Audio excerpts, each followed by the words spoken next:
¿Qué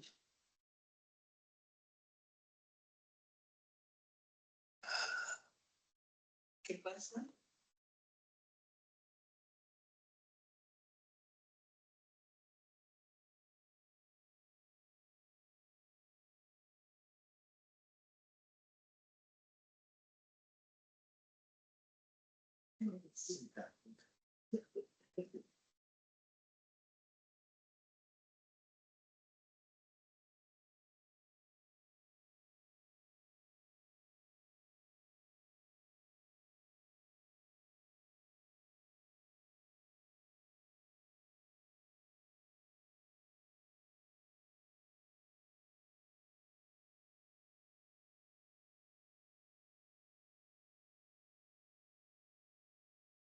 We don't have to.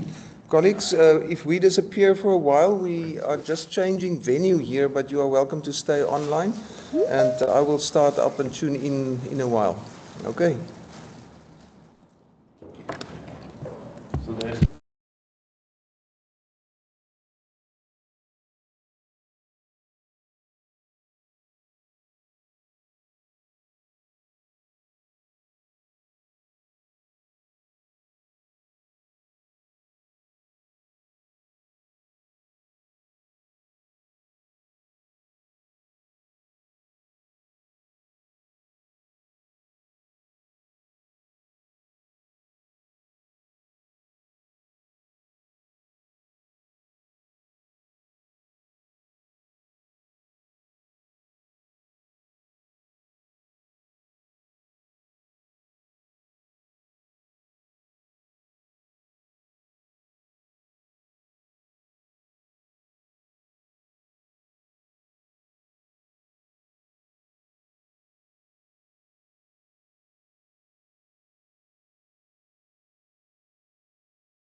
coming. It's not for me to welcome you or thank you.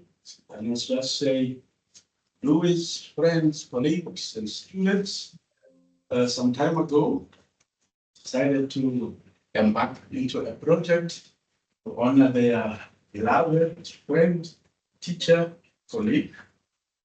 And today, we'll come to the fruition of that labor. Without wasting any more time, I will ask the Professor Maria Snell, the chair of the department, to welcome you. Colleagues, friends, we have a joke at Stellenbosch University that events like this are always interesting because people you thought were dead tend to arrive. Professors of the past and leaders of the past. So from my side, from the department side, it's wonderful for everybody that has came far. Could I ask if all the international people, because not everybody know you, if you could just stand up and say who you are and where you come from. Give a view. Yeah, my name is Knut Holte, up of Norway. My name is Benjamin Jafone, and I'm from the US, and I teach in the US and in India. Mag ik Afrikaans? Ja, ek is van Josef Schut, ek kom van Duitsland en ek is 'n baie ou vriend van die Lonka en dieselfde kan mense van vrou en die hele familie van. So special welcome to the National Kids Club. Also, something else.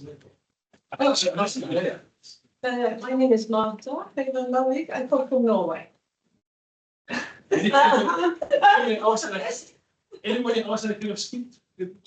So very warm welcome to our international guest, but then in a sense that the special guest is his family. It's wonderful having Rita with us, and Cornelius, because as we know in the life of academia, it's always the family, it's the long-suffering people on the other side.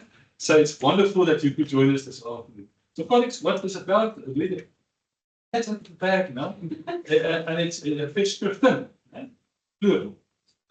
Festskriften, plural. And from our side, all of us who participated, we'll give the editors an opportunity to say, it's been a great joy in our lives to participate, reading your scholarship, reflecting on your contribution to not only Oldson study, but the hermeneutics and the wider context in the African context.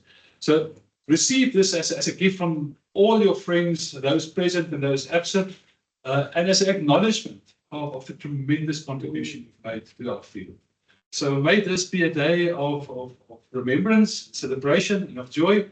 And in the end, we have a few munchies. For those of you who want to join us to wine and munchies, you're more than welcome to join us. But colleagues, next on the list, must read this in the purple, especially for Anita.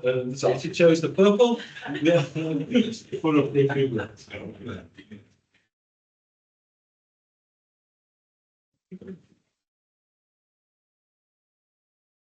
Dear colleagues, we are gathered here to celebrate our esteemed colleague, Professor Louis Jonker, and his scholarship. And we do so in the form of presenting to him two books, two festskrifts.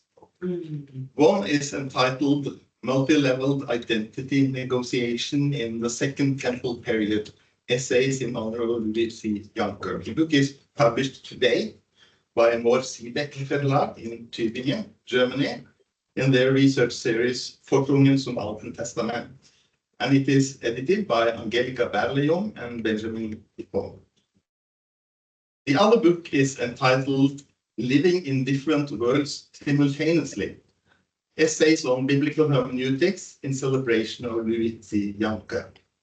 The book is published today by Flick and Stock Publishers in Eugene, Oregon, and it is edited by Tusarke Sesola, Benjamin Ipon, Lerato Mukwena, and me, Knut Holte.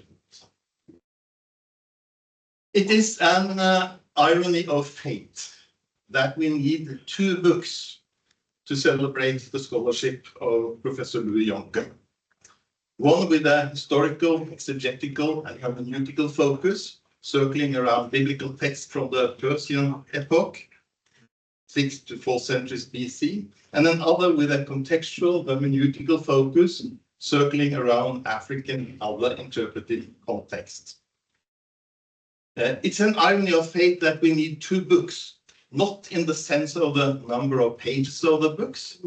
Both include a large number of scholarly articles, and it was by no means difficult to find colleagues who wanted to contribute to this book and in that way continue the dialogue with Jonker and his research interest. And what wide and deep research interests. If we had asked all colleagues in the Guild of Biblical Studies to to discuss all details of all aspects of Louis Janke's scholarly interests. I suppose that even the whole world would not have room for the books that would have to be written.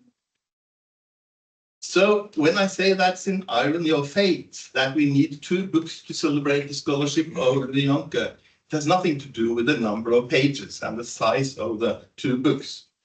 Rather, it has to do with the simple fact that we split up the foci of the books, one with a historical, exegetical, hermeneutical focus, and the other with a contextual hermeneutical focus. And here lies the irony of fate, simply because if there is one biblical scholar who more than anyone else has emphasized that different approaches to reading the Bible should not be split up, they should be kept together, it's Louis Janke. As an interpretive community of biblical scholars, we, that is, the students, the colleagues, the friends of Professor Janke, we have learned from him to read the Bible from different perspectives. At the same time, we have learned that we are living in different worlds simultaneously, as one of today's 2 books puts it. Still, publishing houses tend to think in more compartmentalized categories, so we ended up with 2 books today. This is not the right time, and I'm certainly not the right person to give an overall presentation or, say, assessment of the Junkeriana. Professor Janke has published more books and articles in the field of biblical studies than what is normally would take a full department to do. Let me nevertheless point out 2 characteristics of his vast published material. The first characteristic I have already hinted at, it is Janke's challenge to not stick to one theory or one method only, rather to read the Bible from different theoretical, methodological, and hermeneutical perspectives at the same time. Already in his doctoral dissertation here at Stellenbosch University, later published by Kopfaros Publishing in Kampen, 1996, that's exactly 30 years ago. Already in this book, Janke programmatically develops what he refers to as multi-dimensional exegesis. At the time of writing the book, the multi-dimensionality was conceptualized as one of including both historical and literary approaches to the Bible. Later, the concept of multi-dimensionality has been widened and deepened, and today's Janke's multi-dimensional reading is a deliberately integrating strategy of reading the biblical texts historically informed and literary sensitive, but also socially aware and theologically attentive. That is, to read the biblical text from all these perspectives together and at the same time. Hence, there is a clear line from the multi-dimensional exegesis 30 years ago to the title of one of the books today, Multi-Level Identity Negotiation. The second characteristic is Janke's decades-long concentration on biblical literature from the Persian epoch, in particular the Book of Chronicles. We who have followed Janke in his work with Chronicles have seen how his work with the commentary genre has fruitfully coincided and interacted with other scholarly genres, so that the limits and restrictions of the commentary are balanced and deepened by his books and articles from the same decades. We can ask, why Chronicles and the time of the Persian Empire? Well, I actually don't know. Perhaps he was simply asked to write a Chronicles commentary and then it all started. I don't know.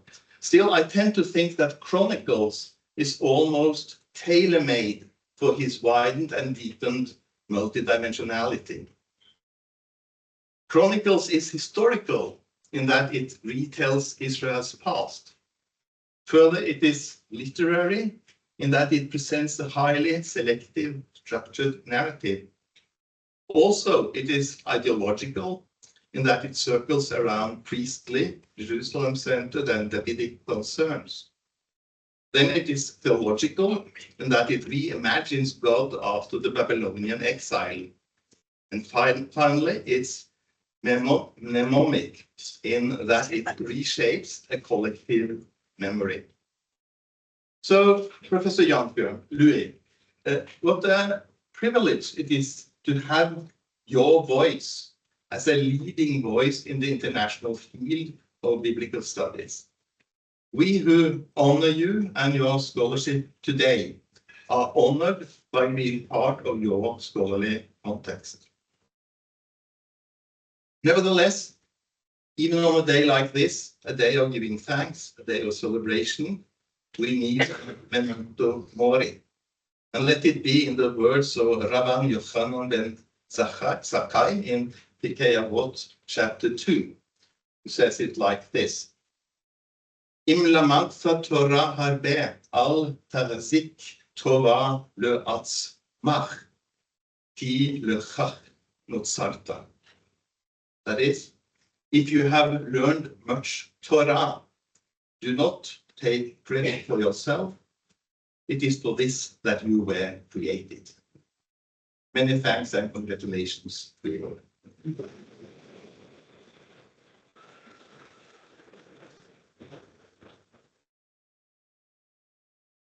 And thank you too. Without any further ado, let me just also acknowledge those online. Acknowledge those online. Our next speaker is Lerato Mukwena. She's online. She will present some tributes and some experts from the best scripture. I'm not sure if she's online. Really. I'm here. But, I'm here. oh, Can you hear me? yes. Can't see you. Yeah, colleagues, I'm using my phone. Sorry, I'm caught up in. So I will unfortunately will not be switching on my camera. Also, just to avoid my network not buffering. Colleagues, thank you so much for this opportunity. I really would have loved to be there. Louis, I would have loved to see your face. I've been waiting for this moment. I would have really loved to see your face as as we unveil this surprise for you. But let me greet everyone in the room and online, colleagues, friends, students, and distinguished guests. It's really both an honor and a deep privilege, a personal one even, to be able to stand here as a co-editor of this volume, Living Simultaneously in Different Worlds, a volume that has been dedicated to celebrating the extraordinary scholarly life of Prof. Louis Jonker. I met Louis in 2016, if I remember well. It was my first time attending Yosot in Stellenbosch. I've known Louis for a number of years, albeit remotely, because we've never really worked closely together, but we share a scholarly community, and it's really an honor that I was part of this project. And Louis, this is more than just a fistskrift. This is your intellectual map. This is your cartography. And also that of conversations, of commitments and courage scholarship that has spanned decades. I think when you started, I was not even born yet. So you might understand why it's also a deeply personal honor for me. So to speak of you, Louis, is to speak of someone who has taught us that scholarship is never confined to one world.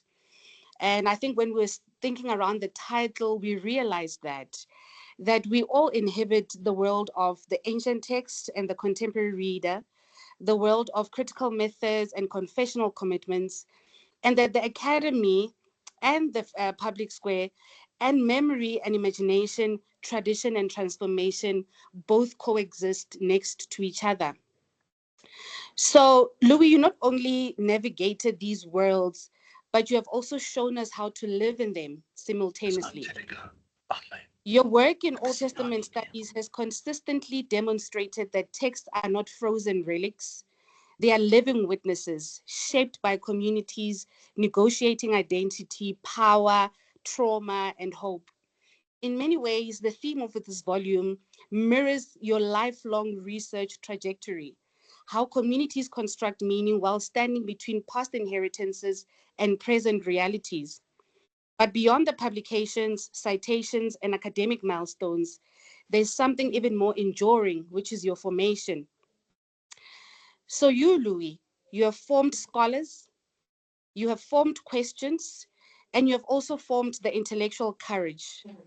You have shown generations of scholars and students that rigorous scholarship and intellectual humility are not opposites, that historical consciousness does not erode faith, but it deepens it, that critical inquiry is not an act of destruction, but that of responsibility.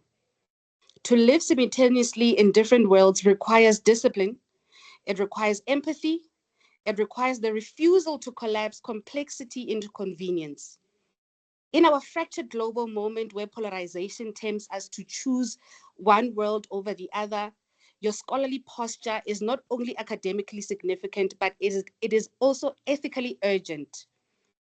So this volume gathers voices that shaped, sharpened, and were inspired by you. Each chapter is a testament of not only your intellectual contribution, but also your relational and institutional legacy. The diversity of methods, contexts, and perspectives represented here reflect the very plurality that you have helped us to take seriously. Today, we not only merely celebrate a career, we honor a lifetime contribution, a life that has insisted that texts matter, that context matters, that history matters, and that how we inhabit these worlds together matters most of all. Louis, this book is our collective thank you for your scholarship, for your mentorship, for your steady commitment to intellectual integrity. May this volume stand as a small mirror of the expansive worlds that you have helped us to see and inhabit with wisdom. Thank you very much.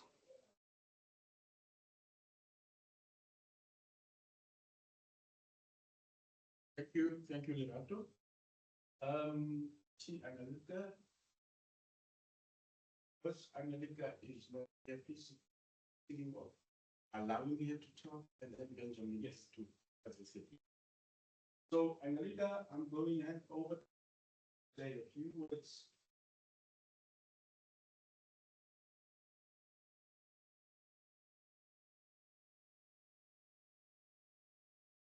You heard. You might not, just might be expecting me to. Is my voice? Yes, yes. Okay. Hi, Angelika, can you just indicate that you hear me? Yes. Each, not. Okay. So if she wants to go next, she can go down.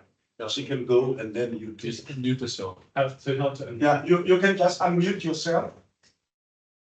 The speaker facing this.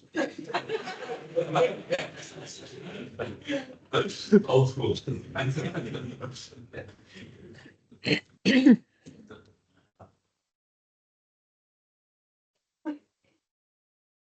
So, We can hear you. I'm supposed to talk now. Yes. So I have to excuse myself. I didn't find, I couldn't enter Zoom. I usually enter Zoom, and Teams is always quite difficult, but now I managed it with the help of Anita.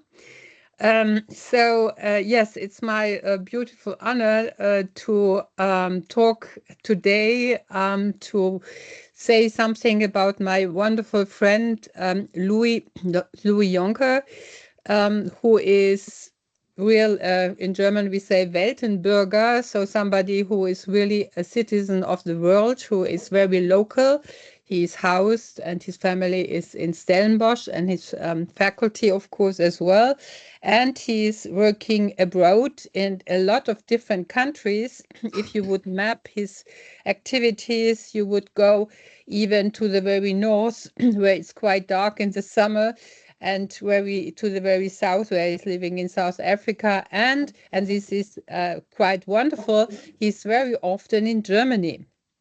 In Germany, he knows more cities than I do, since he worked for a long time in Tübingen, in Heidelberg, now in Bochum, and unfortunately at Leipzig, where I am a professor since more than 20 years. I know Louis. I met him. I do not remember how many decades these are already. I think it was some kinds of these tours in South Africa, which were organized during one of these Old Testament meetings, which are always quite interesting. Then we met, I think, more than in other cities in Heidelberg, where I'm at home and where I had the luck to discuss private and professional issues with Louis.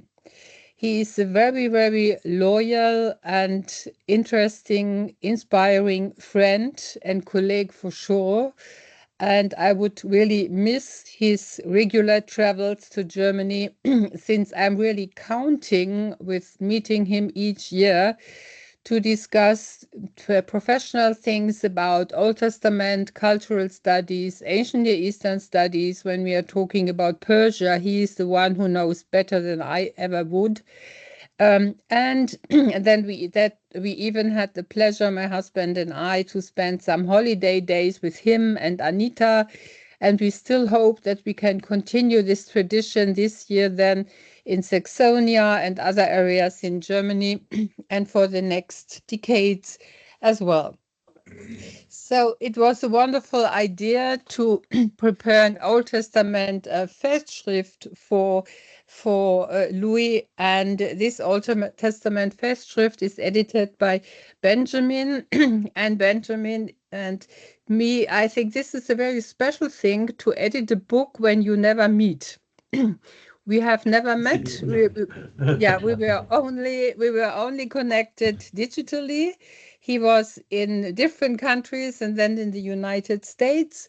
And this was very demanding to make really a correlation of all our ideas, the invitations. And then we had, fortunately, so many people who accepted our invitation.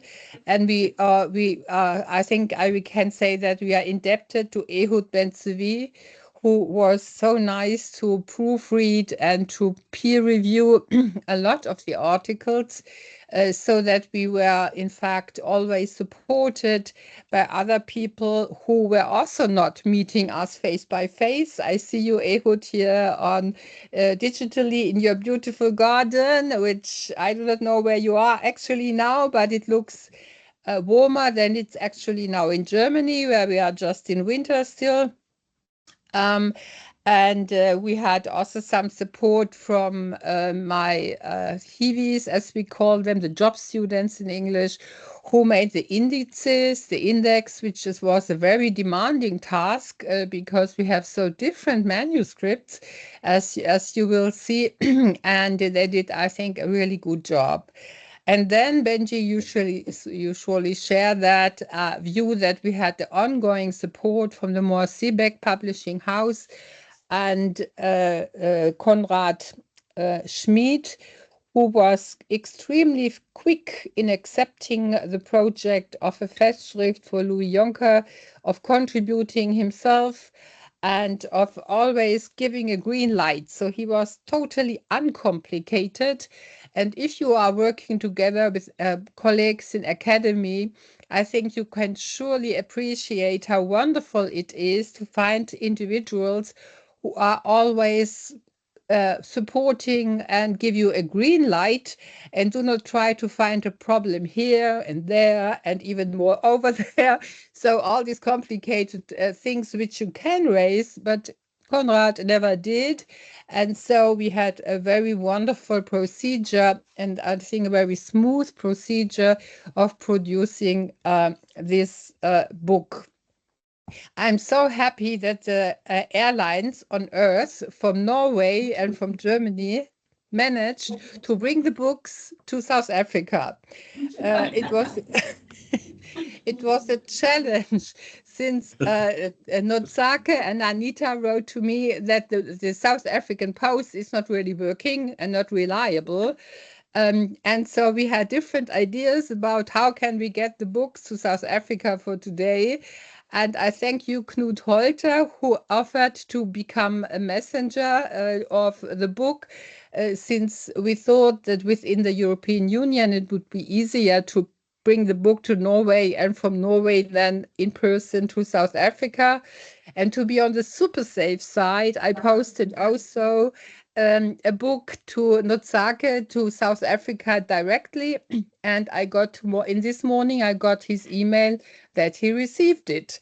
So every solution to bring the book to Stellenbosch worked out successfully, and actually you should have 3 volumes in Stellenbosch, since all the different attempts to bring the book to South Africa for today, they worked. So it was, I think this was a very good start we had over our project.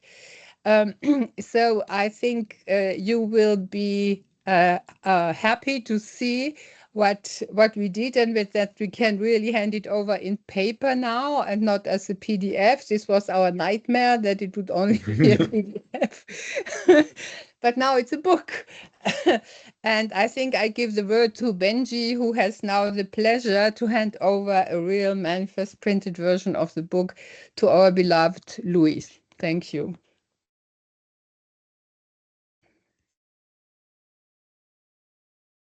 It's my pleasure and honor in Angelica's stead to officially hand over the 2 books. First, Multi-Level Identity Negotiation in the Second Temple Period, and Living in Different Worlds Simultaneously, both in honor of Louis Jonker.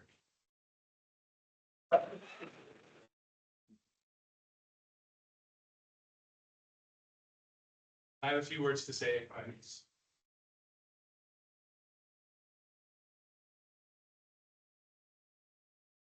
First of all, I totally understand and can, and I'm so thankful that it worked for Angelica to send those copies with Knut. I myself arrived through many dangers, toils, and snares very late last night at Cape Town Airport. On my way here, we got notice while we were over the Atlantic Ocean that there was a fire in Cape Town International Airport. So we were being diverted to Johannesburg. And then they would somehow get us to Cape Town. So I was on an extra flight last night and came in, I think at 1:30, I got to my Airbnb. So pardon me if I'm a little bit jet laggy and tired today. But then I was the mule for the copies of the Whitman Scott book coming from the US. So we have several of those for the contributors and those who were part of that volume.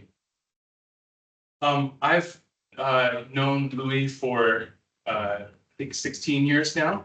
I'm from the United States. I had finished my undergraduate and seminary studies and was looking for research-based graduate programs.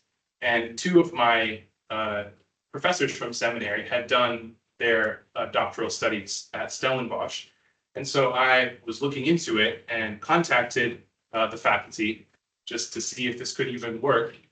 And Louis at that time was the contact person, I believe, for the Department of Old and New Testament. And so I sent him my idea and said, I'm looking for someone to have a conversation about who might be willing to supervise this idea. And so I proposed my idea, and he said, sure, I would be interested in supervising that. And I was a little bit taken aback at first because I didn't really know him. And I thought that perhaps maybe I would get to discuss with some professors and more professors and maybe have a choice or see.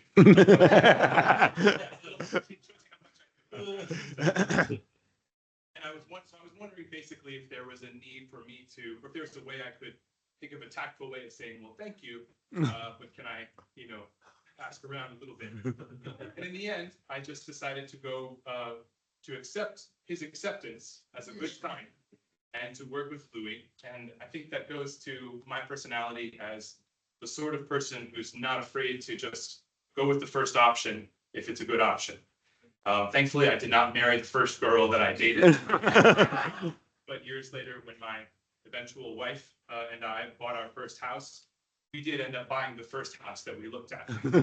So I guess that is just my personality. But what a great choice that it turned out to be.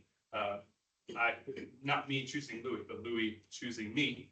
And I believe in divine providence. And so I think that was part of it as well. It could have turned out very poorly. I read, so I was going into graduate studies, all of these horror stories about research supervisors who were either negligent, just didn't pay attention to their students, or micromanaging and trying to commandeer their students' research, or those who were too inexperienced and maybe felt even threatened by their students having some success, or too experienced, maybe disconnected or just too busy doing many other things. And Louis was the exact opposite of all of those things. We worked together very well. He was a very faithful mentor, devoting time to giving good feedback on the chapters that I sent him, even from far away. And this was at a time when it was not so common for us to do things over Zoom or now it was Skype at that time. But he was very good about holding me to my appointments and my deadlines, and I did endeavor to meet those. He was always very encouraging because, as those of you know who have done graduate studies or who have supervised students, I think that maybe 3 out of every 7 days, I felt like I was never going to make it. I was not going to get it done. But I did make it, and he got me through both MTH, and then we did do the PhD together. And his support and encouragement continues, not just for me, but for all of his students and those who have gone on to be his colleagues as well. He has written countless job references, letters of recommendation on my behalf, most of which were unsuccessful, but that's he's given me a great deal of advice on publishing, from the very first encouragement to publish parts of my master's thesis as an article, and then helping me get my dissertation published with Bloomsbury. He has continued to involve me and his other students in the research that he continues to do. And it helps that I've continued to work in some of those areas, but he is someone who continues to encourage participation of his students. And then also I've appreciated just the informal times at SBL and in meetings in Europe at times, and even online, just giving advice about career and family and life and things like that. The supervisor has a lot of power over the student, the mentee. And so in academics true character by what his or her students say about them when they're not around. And Louis is an example to all of us on how to teach, how to mentor, and how to do research. And I seek to, now that I'm supervising graduate students, I always think to myself, what were the things that Louis did for me? And then I'm going to do the best I can to live up to that in faithfulness to my students. He is, as you know, if you've looked at his CV lately, he's a very productive researcher, but he's someone who always, the word integrity was already used twice, someone who does research and plays the game of academia with great integrity and sincerity. And he's always someone who's always bringing people together to talk across boundaries of difference. We've already spoken about how he himself in his research and in his circles of colleagues bridges European and African circles of scholarship. He is just someone who brings people together. He was invited to be a member of the Canadian Society of Biblical Studies, and despite having no institutional, as far as I know, no institutional connection to Canada, but they just wanted him so bad. They just invited him and wanted him to be part of the conversation. And so when I first approached first Tozake, and then he suggested that we get Knut and Rato and Angelica involved in these in this planning of tributes for Louis. Then we made a list of those who might be interested in contributing to either of these volumes. So many of his colleagues and students were so eager, just eager to jump right on board, and many others said that they wished that they could, but were just overcommitted. And so I do want to thank also those who were encouraging and supporting this volume, even those who were not able to contribute. And my hope is that these are not just tributes, even though that would be well deserved, but that these are each works that build respectfully upon the contributions that Louis has made to scholarly conversations across several areas. So in conclusion, Louis, thank you. Thank you for all that you have done for me and for so many. And we look forward to continuing the conversation with you for many years to come. Thank you.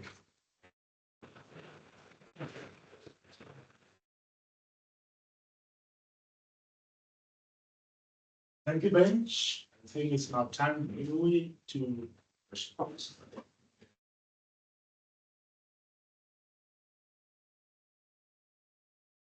Colleagues and friends, those who know me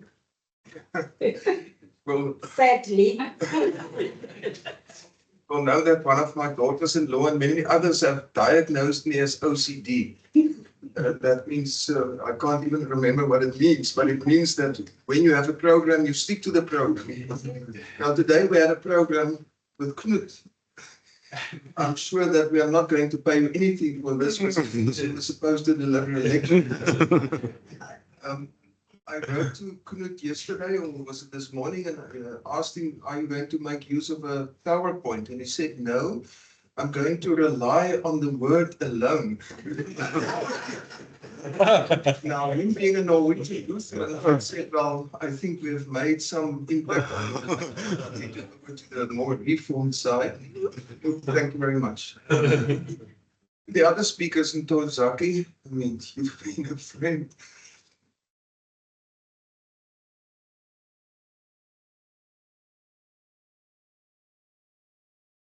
I don't remember the days when he sat sleeping in my undergrad class.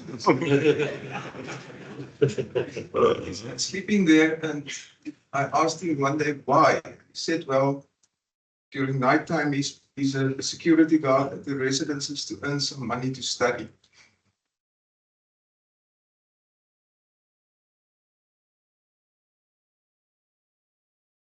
This is going to be a long afternoon. And then together with another good friend, Johan Cook, who always called him Simon. We applied then also for a scholarship for him, and he was one of the first recipients of the Succeeding Against the Odds bursary that was instituted many years ago by Professor Chris Brunt, the rector then. And you wouldn't believe it, his marks went up. And in the end, he did Hebrew 3, and he had a distinction in Hebrew 3. So it's a long way that we have come. To all the others, I mean, Benj, thanks for these nice words. I don't know what you say when I'm not present, but in any case, it was a privilege to work with you all the years. And I mean, to have a student who's called Benjamin Defoe, and he's working on Benjamin in Kings and Chronicles. It was, that's why I immediately said yes. Let's go.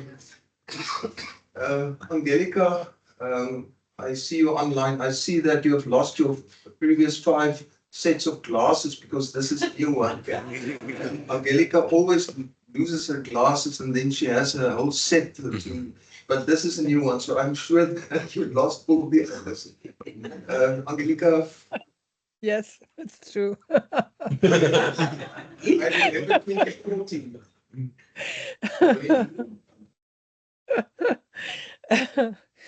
Yeah. I was in Heidelberg. I got the message.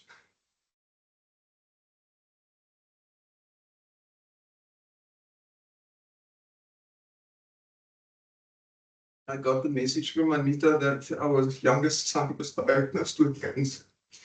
That was 2014. We got 12 years later and he's healthy. But the person who brought me through that period and was always there to listen was Angelica. Just over the past weekend, I sat and I thought, well, I've learned to, I got to know many people in academia all over the world. And as Marius Nell is always saying, the university will not make you rich, but you will see the world and you will get to know some nice people. And that's actually not for the sake of scholarship, guys. Sorry that I insult you on that, but for the sake of your friendship. So, Angelica, thank you very much. Awesome. Beautiful I words love that you said today, Lerato. I really appreciate each one of those.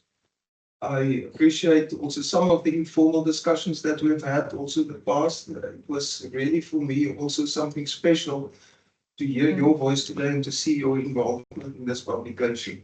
And may I also tell you that this book will be read by my colleague Marius now, because there's some colorful picture on it. It was published in the same series, and this was the cover page. And he said, no, he's not going to read. This one is more beautiful, and there are the Marius and things will read it. Colleagues, it's a privilege to see all of you, and I just want to take a minute of silence to go through all of you, because when I came in, I couldn't believe what I saw here. I mean, it's I even saw my two sons only later, and not at the beginning. All of you are good friends and are appreciated. I appreciate the colleagues of the faculty who are here, and you would all understand why. I appreciate the colleagues from Ancient Studies, even people from the right north of University of Pretoria. I would never have created someone from Pretoria who's present at such an occasion. Whitney, the new kid on the block, thank you for that. It's incredible to have also a Russian student who's gone through all the tribulations of over the past years also to do these studies. Daniel, it's nice to have you here. Jeremy, a friend of many years, sitting there. Hey, I can't believe it. All the students, there's somebody hiding behind the flowers. Who's that? Martha's daughter. Okay, can you believe it? That might not even bring a daughter. Joseph, we've come a long way as well. Thanks for everything that you've done for me. Wow, it's incredible to see all of you guys. Former colleagues, I remember the day when Bernard Pombrink also approached me to be part of the Bible translation team. Bernard, I really appreciated that, and I will always remember your structural analysis classes. One day, Bernard said, I apologize for all the stuff that I taught you, because I now realize how much more. But you laid the groundwork. Thank you very much for that. Lola, I see you behind your mask. Martha, we've come a long way as well. I remember, and don't think anything badly now, but I remember I met her at 12:15. I think it was on the 9th of August of 1998 in Oslo. And the reason why I know it is that Knut took us, a few of his students, Martha was his student, took us for lunch and he invited me. And in Norway, they have lunch at 12 o'clock. No, I didn't get tea by 12. You have lunch at 12 o'clock. And so then we walked from the auditorium where the conference was held to a restaurant. That was about 15 minutes walk. So that's where my 12:15 comes from. Martha and Urian have become good friends all over the years with your kids. And it's so nice to also have a representation at least. Ubuntu, what should I tell you? Nothing. Let me tell you, I appreciate not your theology side, but your Sangoma side.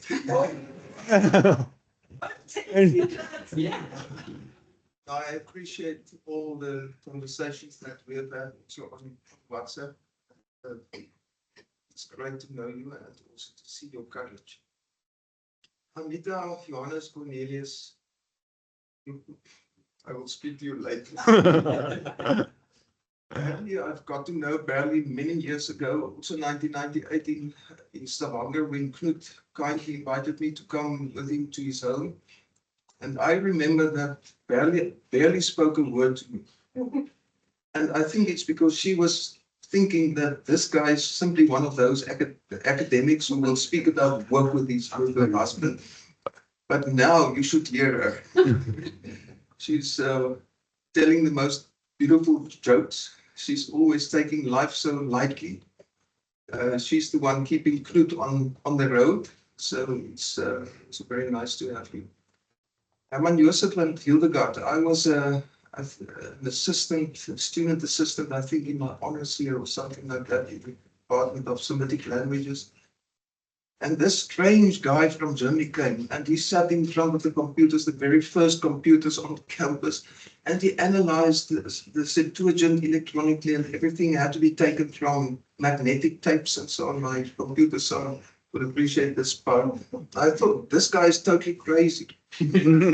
Work on the Septuagint in the first place and to deal with everything in this way. I mean, with the computer stuff. But then I had to take him around, and I remember once specifically, they were in Mossel Bay on summer holiday. I grew up in the hills next door, and we were visiting my mother. Our Johannes was almost 1 year old. How old are you now? 34 years. So it's 33 years ago. And the two of them were there the day when Johannes took his first step. So we've come along. Guys, I appreciate all the others that I see online. Kevin, need to have you also here. Kevin is one of those Canadians that I've met along the way. Joel, it's nice to see you. Wow, it's incredible to see also Ayut. I mean, Ayut is a friend of many years on many levels. We've done many things together in terms of the ICI of the SPL to open up the very elitist kind of biblical scholarship of the North to also the Global South. Golden, I see you are tuned in. Gideon, I can see Hans-Peter and Matthias. It's such a nice privilege to have you. Thank you very much for that. We have met the first time. There's Golden as well. Hans-Peter, I've met the first time when I was in Lausanne once for a short period. And he actually came to look for Christoph Nihan, whose office I used at that stage. And he bumped into me, and then I realized this is Hans-Peter Mattes. And he asked me, what am I doing? And I said, I'm working on Chronicles, and I will tell you the story why Chronicles. But it's such a privilege to have you also here as part of the occasion. What else can I see? Sias is there. Sias is there. Gideon I've mentioned. Anne-Marie Pledeman. I would like to say something about Anne-Marie. She's one of the oldest people in terms of years that she is already part of our postgrad group.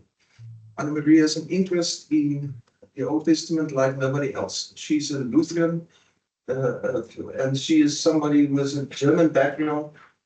And she has pestered me for many years and said, when is your Chronicles commentary done so that we can hear something else from you? In 2013, a small commentary on Chronicles appeared, and I dedicated it to her on behalf of all the other postgrad students. She was actually the one receiving it on behalf of all the others. And Marie, it's nice to have you online. I wish to have you in person as well. But our seminars have gone in another direction. Let me tell you why Chronicles. If you read the preface to my new Chronicles commentary, which is appearing on the 17th of March, then you will hear the story. I was administering a congregation in Stellenbosch, and I was doing and also part-time involved here at the faculty. And I was doing research on the impact of socio-political transformation in biblical interpretation, because it was the years simply after 1990, 1994. As a minister, I experienced so much of that kind of changes in the minds of people in my congregation. So many people ask me, from the older people in the congregation, but why is it that the ministers told us 40 years ago that apartheid is actually the will of God, and how with the same Bible in their hand they tell us it's a sin? My response was always, this is not a political question, this is a hermeneutical question. And therefore also to link up to that kind of thing, I started a project together with some others, also to look at the influence of socio-political change in biblical interpretation. And then in 1998, I applied for the first time for a Humboldt Fellowship. And I thought, how can I link up to this present project, or the earlier project, and still do it with an integrity in Germany, where people will not be willing to listen to my other project stuff. And I then came to the idea also through the fact that I landed up in Greifswald, where one colleague was working on the Josiah story in Kings, and the other colleague was a Chronicles Boffin. I sat at his feet, he taught me the first lessons in Chronicles. And I realized actually there's something which was formative for my scholarship, and that is namely, we are not the first to interpret the Bible. Interpreters of the Bible are already biblical writers. I realized that what we see in terms of the differences and similarities between Kings, Samuel, Kings, and Chronicles are actually the results of socio-political change. So there's a golden line running from my early years to now, which is a hermeneutical one, which is actually also looking at how socio-political change in the Persian period and beyond also impacted on how the formative traditions of the past were actually interpreted. I would like to close because I have so much to say and I can keep you busy for the whole afternoon, but let me close. Today, before this lecture, I actually reviewed an article for Vitus Testamentum. I'm on the editorial board, and I've received this article to review, and I thought, well, let me read it quickly before Knut comes to my office or to the seminar, and let me get the review behind me. And it was about two words, Acharia and Tachat, in 1 Kings, where the person is actually saying the Acharia is normally interpreted in a temporal sense, namely Solomon will become king after me, and then that when David responds, according to the storyteller, he uses another word, namely Tachat, which is then interpreted not in the sense of after, but sort of as a second in command or second in line. And the terms being used in that article is namely that the writer of the text changed the idea of a post-mortem kingship to a pre-mortem kingship. That means the king will not only be the king after the death of the previous one, but that he changed it to a system of pre-mortem. Before David died, already he was old and lying there in his bed cold and with a girl that they got for him to get him warm. So it changed actually the whole thing into the narrators into a pre-mortem before the death of David. Now let me spoil something for you, and that is namely that I was 64 the other day, and I turn 65 next year. I've never heard of anybody receiving a festering before they are 65. Maybe, and to receive two in addition, it's really such a surprise in many respects. But so it seems to me that you have changed my post-mortem into a pre-mortem. And before I disappear over the horizon, as our former colleague Bossi always said, that you handed this to me as a huge honor for me to receive it. And let me tell you a secret. I don't like reading books, but I will read these. Great to meet them.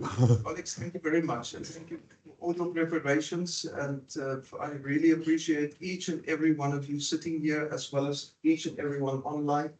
Angelica, I know you will do so, but please pour yourself a glass of wine now after you exit the MS Teams and enjoy it. I appreciate all of you, and I thank you really for being here and for taking part in this.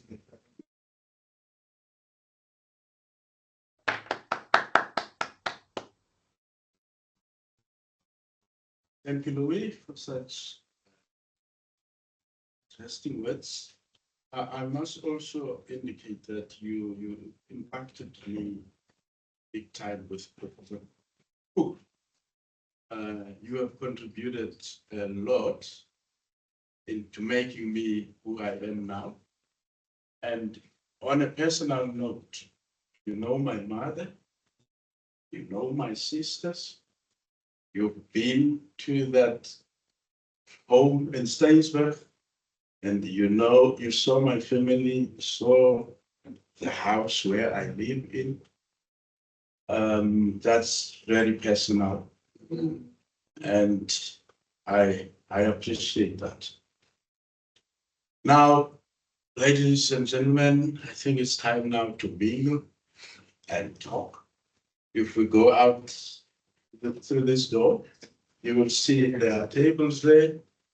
We can share whatever little is there and also talk together. And thank you to those online. We appreciate your presence. It also shows how we have influenced a lot of people. And we bring in now the event to the end. I hope also you will have some glasses of water with you, or tea, or whatever you prefer. Thank you very much.